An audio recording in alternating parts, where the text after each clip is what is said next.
I used the Help Me Grow bundle to make a really cute card today using the blending brushes for doing all of the coloring. Now I used a lot of the dies from the die set, and then that's what I used my blending brushes there for. So you can see that I started with a light shade and then I moved darker and darker with my browns to make the flower pot, have like a gradient of color, and I think that it looked so beautiful.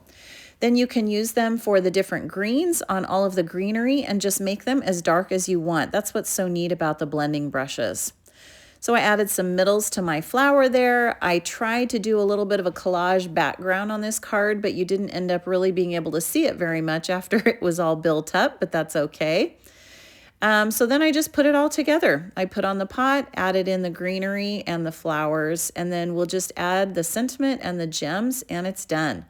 So you can go to madetocreatewithlisa.com for all of the links and the details for this card. I love how it turned out. So I added the pruning shears and then some ribbon to layer the sentiment on, and I just really like the way that it turned out. So again, go to madetocreatewithlisa.com to find out all of the details for this card. Thanks so much for being here. I appreciate you, and I will talk to you again soon.